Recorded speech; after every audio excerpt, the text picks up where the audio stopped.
Well, hello, everyone, and welcome to the OFFA Off-Screen podcast. My name is Ian Tyson.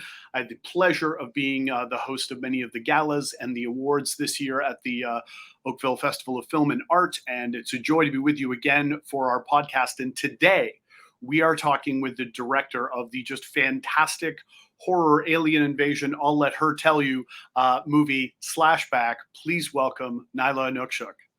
Thank you so much. Excited to talk about it. Oh, it's a pleasure to have you today. I was telling you before I had just finished watching the movie and I adored it.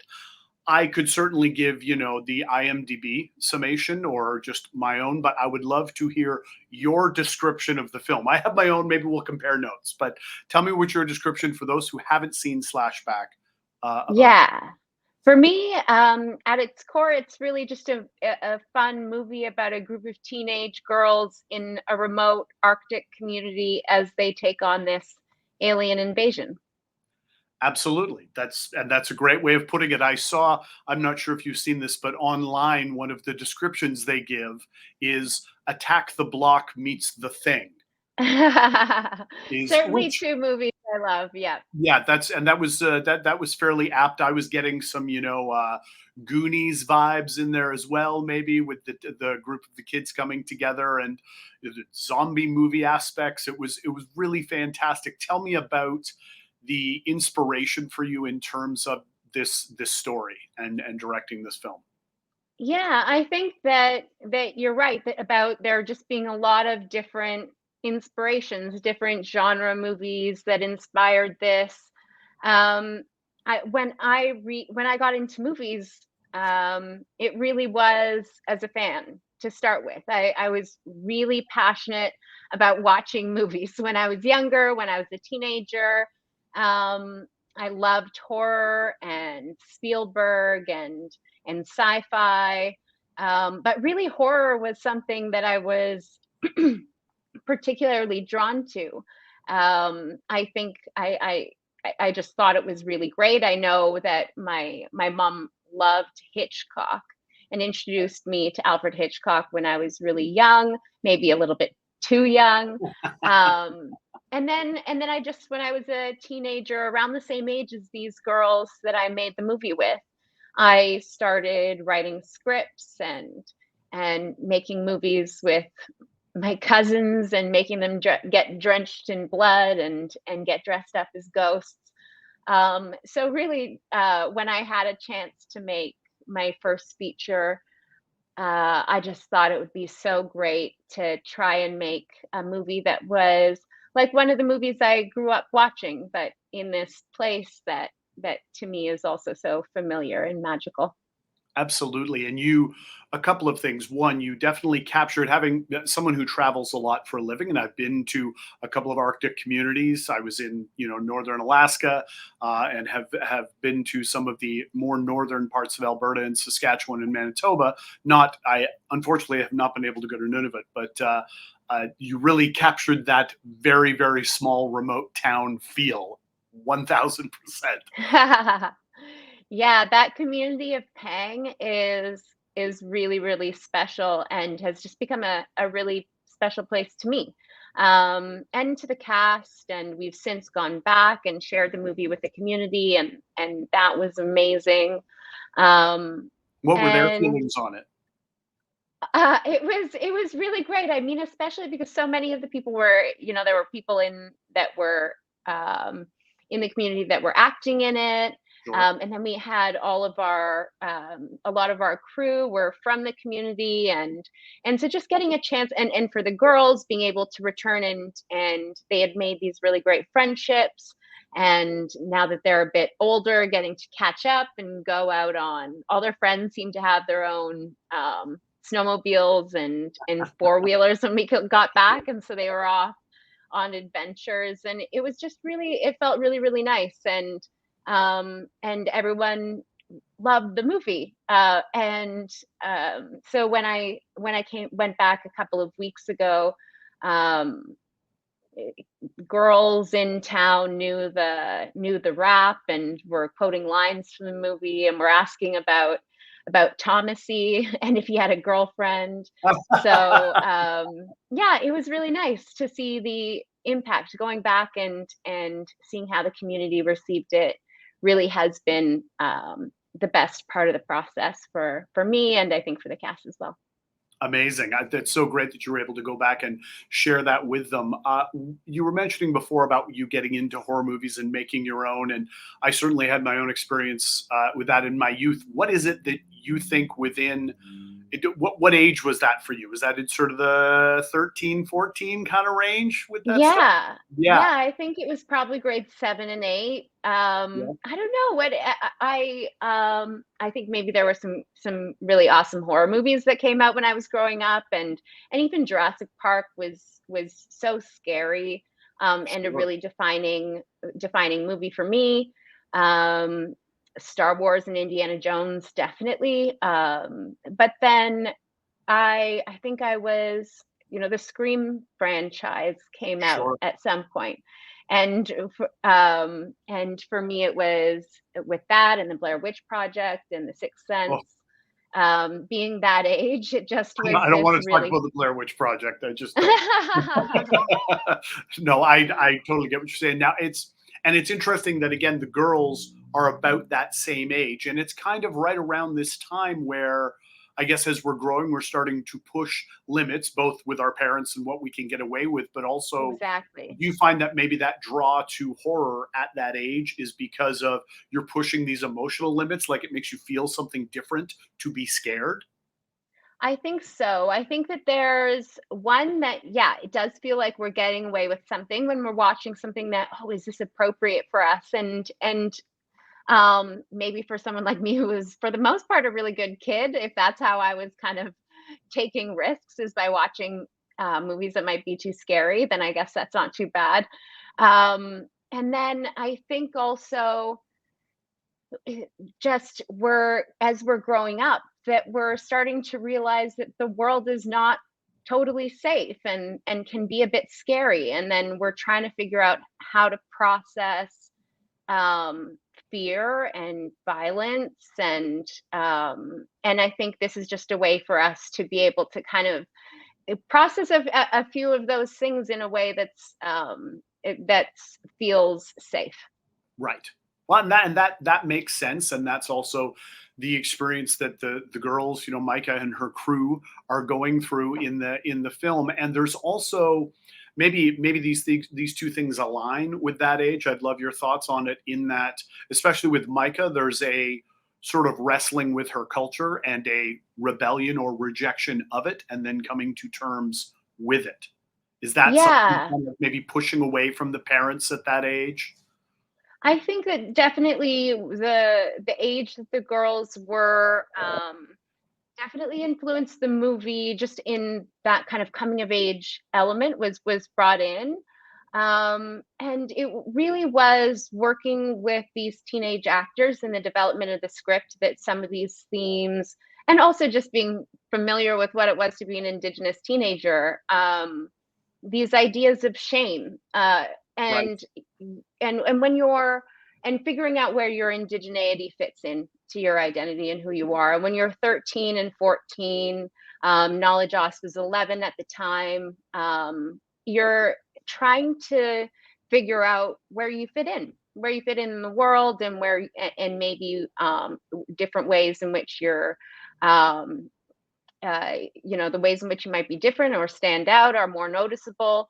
And I think for all of these teenagers, myself, figuring out um, this journey towards being prideful in our Inukness.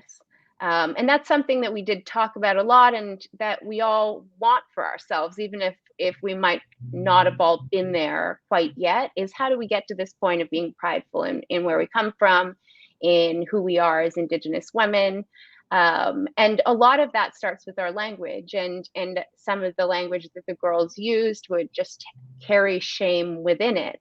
And so we talk about that, and we say, what does that mean when you say, oh, that's so, and you mean it in a negative way. And then how can we be making sure that moving forward, when we're talking about our indigeneity, we're just using prideful language, because that is how we feel at the end of the day.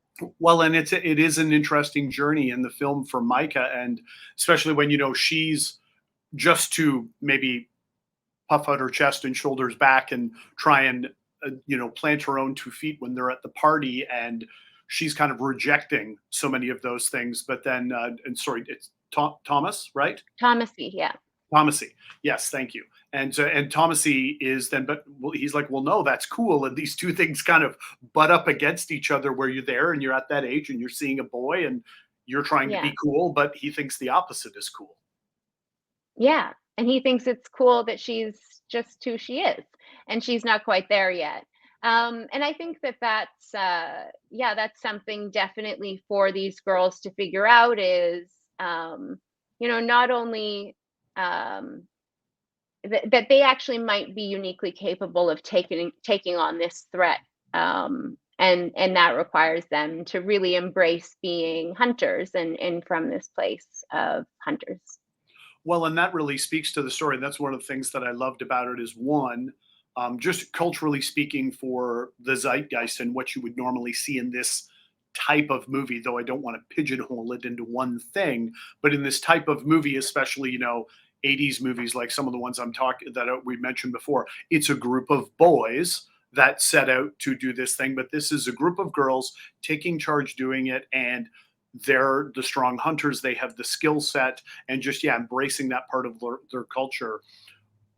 There was so much of that really came through. That was so strong. So what was it that drove you in terms of really making that become woven throughout the whole movie? Yeah, I think that it's interesting, and we are kind of, I guess, used to just seeing these movies told through the perspectives of young boys. Stand by Me, another kind of great coming of age movie. I think that I actually even I was reminded recently that I had initially been thinking about this story that way.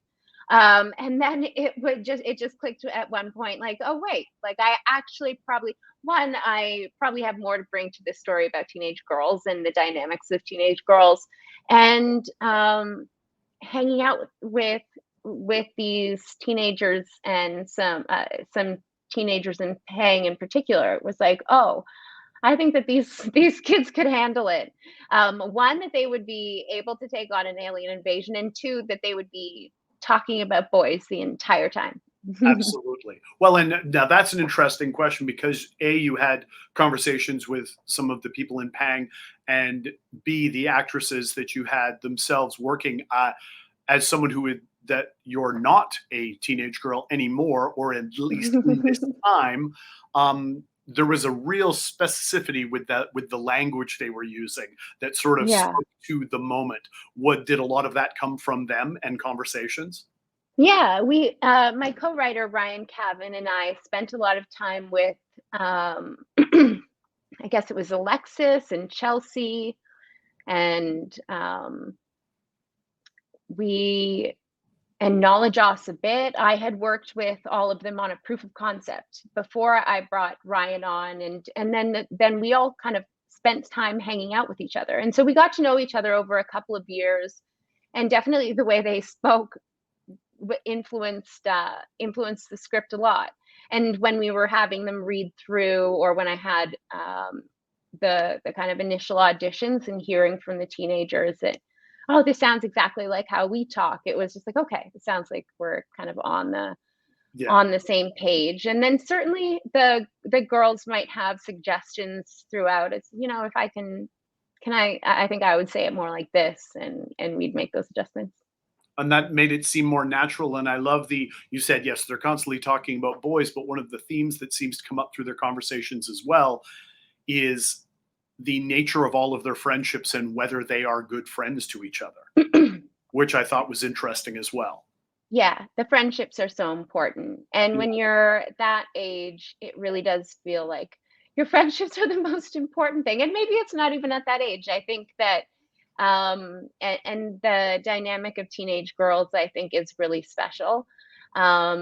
and the and that was definitely felt within the cast as well. These girls all became really good friends, even though they didn't necessarily know each other going into the process. And there was sometimes drama, I'm sure. I was aware of bits, and I'm sure there's stuff that I don't know about. But it came down to us really trusting each other. And it's just been this really kind of great relationship that's built over the last 6 years of working together and watching these girls turn into amazing young women, and Rory as well. And traveling with the cast of South by Southwest in Austin, and seeing Chelsea speak to the Texas audience in Innuksuk. These are the kinds of things that make me just so proud to be a part of the process with them. So how long, you mentioned the process in 6 years, maybe take us through the development from story through to shooting proof of concept, as you said you did, and then how long was the shoot, that whole process? Yeah, I think it was 2017, the summer of 2017, that I started auditioning, or maybe it was earlier than that. But started auditions, and really quickly, although it wasn't kind of formal auditions, we had these acting workshops that were hosted by Christine Tutu, who's a local theater actor, and she ended up working in our props department as well. And so because I'm not an actor, Christine helped me run these workshops. And through that process, we found Alexis, who ended up playing Jessie, and I think she was 11 or 12 at the time. Wow. And then Chelsea as well, who played Lena. Nyla Joss, who played Uki, although she was cast as the IU character back then because she was younger. Wow. And Frankie, who ended up playing IU, was actually Alexis's younger sister. So I Oh, found her wow. through Alexis. Okay. Yeah. And so it was, and then Tatiana, we found somewhere along the way at a virtual reality workshop I was hosting. She came, and her dad had told me privately, I think sent an email, that she was interested in acting. So I asked him if she wanted to come to this virtual reality workshop, and I did a little slate to camera with her and just asked her a few questions, and then eventually we brought her on as well. But the proof of concept was financed through Nunavut Film. I was able to get some funds through that, a really bare bones project. I got a couple of friends from film school to help me out. And we shot this, what was essentially a trailer for the movie. Sure. And it was enough to give a sense of tone. And this is something I would really recommend. I know it's kind of hard to find, even if sometimes getting a web series is easier to finance than a short film. But finding ways to get something even really simple shot as a proof of concept. I've even seen people grab footage from other projects and put together a little something that gives Sure. a sense of tone. But this allowed me to, I had a producer, Dan Beckerman, who I had worked with on some virtual reality projects. I'd done a documentary with him, a VR documentary, an extension of one of his features, and then a trailer for one of his movies too, a virtual reality trailer for a 2D movie. Wow. And so then I brought him on. We were able to find some additional producers and the financing for the movie, which was really hard. We had to pitch it to everyone, and with first-time director and a cast that was entirely non-named actors, meaning that they're not like famous. Yes. It was really hard to kind of get this thing off the ground, but luckily I think we had a really strong idea that people responded to, and we were able to figure it out. And then shot the movie 2 years after, 2 or 3 years after the proof of concept. Awesome. Because with the financing, we also got money to write a script, and that's Ryan and I worked on that. Um, and and then yeah, we shot the movie and the pandemic happened, making it this really long kind of extended post-production process because we had to go up and film these winter scenes.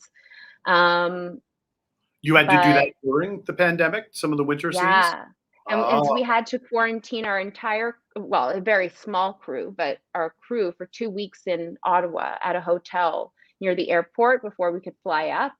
wow. And and then but we got the movie done, and but we shot it 3 years ago, so it's been a very long process. How long a shoot And was it up there? about 2.5 months. Wow, okay. Yeah, In the summer? in the summertime. Yeah. Yeah, okay. Well, and that's what I thought was interesting because it's supposed to be when this all happens, it's the longest day of the year, correct? Yeah, Yeah. and when we first arrived, which is kind of the early to mid-June, the sun essentially just rises up in the sky and then it just doesn't set for 11 days. It just circles around. So we were really trying to capture that time. Which is amazing, and it almost was sort of an opposite side of the coin to the other horror movie that struck me was 30 Days of Night in Barrow. Right. Yeah, that in Barrow, Alaska. Which, having been to Barrow, there where yeah, they'll be. It's just nighttime for 30 Yeah. days. Perfect time for vampires, which made it was a cool concept for that movie. And I love this that it's never ever night for it. Yeah. And so you really don't have a sense of time throughout the movie either because of that. Yeah, exactly. And then it's like these girls that are, because it's the middle of the night, have and it is kind of neat because when you get to town, the teenagers do kind of just wander around and they'll be up at 4 in the morning.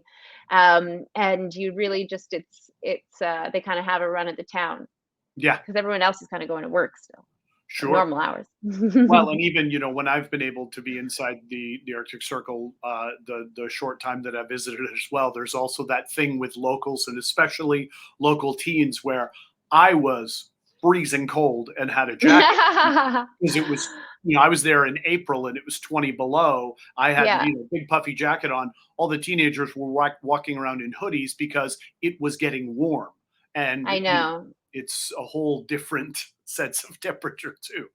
It did get warm there, but, yeah, I was also back a couple of months ago and teenagers were jumping into the ocean, and, it's still the Arctic Ocean no matter what Oh, time sure. of year it is. Yeah, it's always going to be cold. It's never gonna be like, "Oh, the water is perfect today." Like, no, not Yeah. at all. Absolutely. I gotta tell you, I had the one thing I was not expecting that I had a very strong emotional reaction to right at the beginning of the film was hearing the, CBC radio music come on. Yeah. As soon as I heard that, I went, "Oh, oh, news is on. What's happening?" And it was just it was very Canadian. It just warmed my heart in such a lovely way. Yeah, that was really fun to try and include. We brought CBC in later also with one of the journalists, and CBC was a partner on this project, so I kind of assumed they just would be okay with all of that.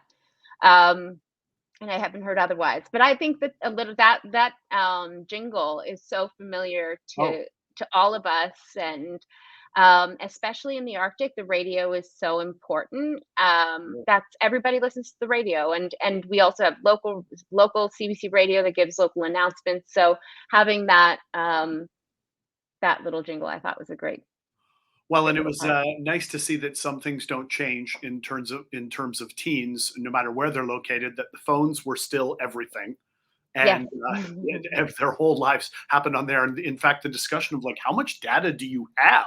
Like, that was great, I love that. Yeah.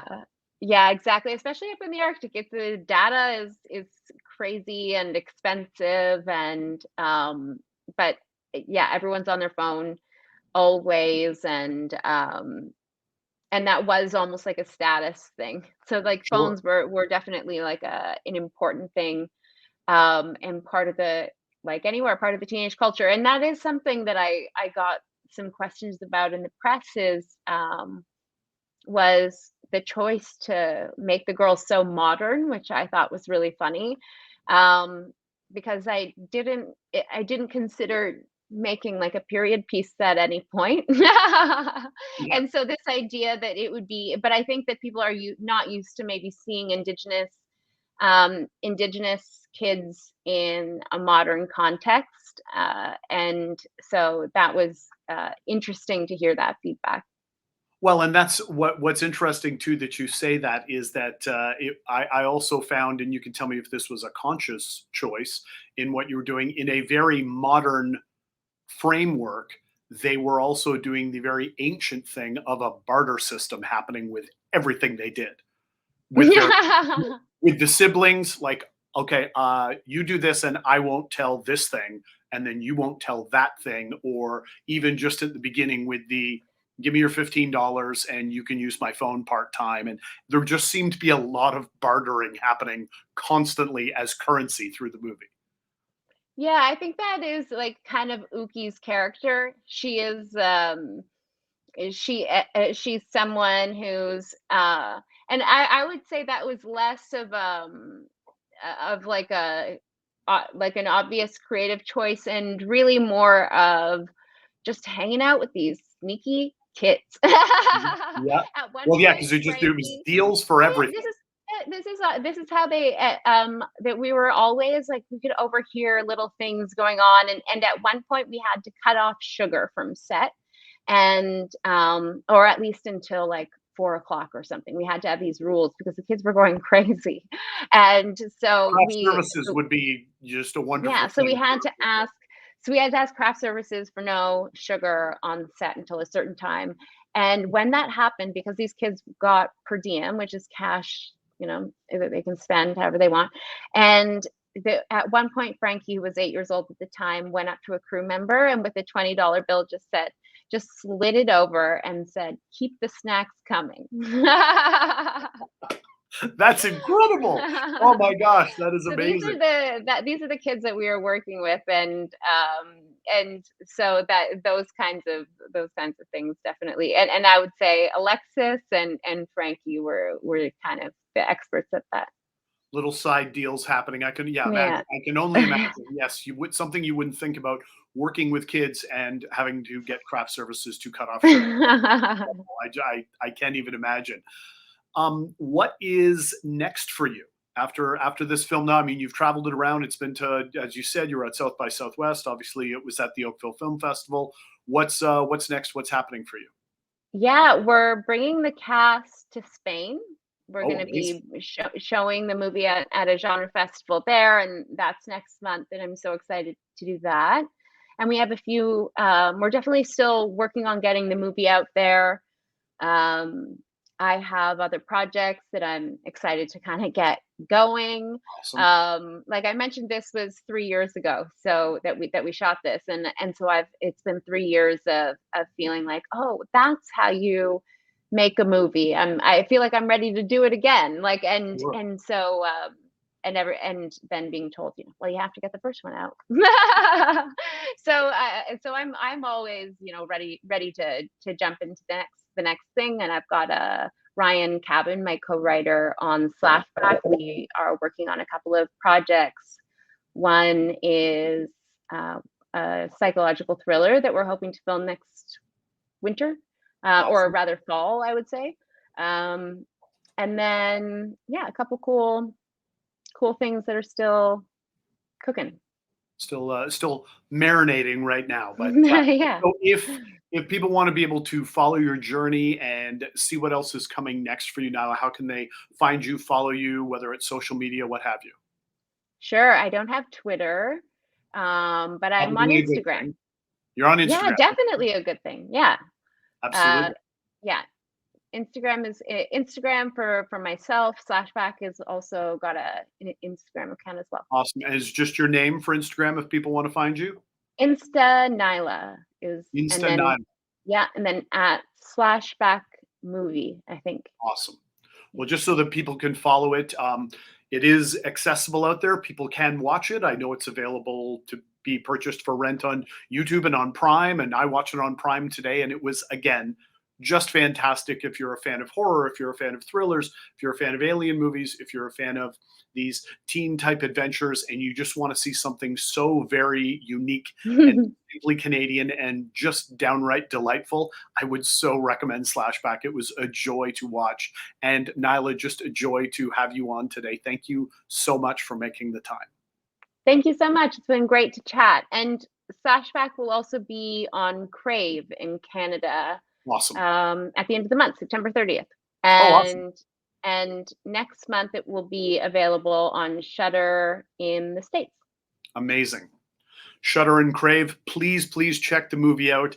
Nyla will be following your journey and can't wait to see what you do next. Ladies and gentlemen, we will see you next time on the Offscreen podcast for the Oakville Film Festival. Thanks so much.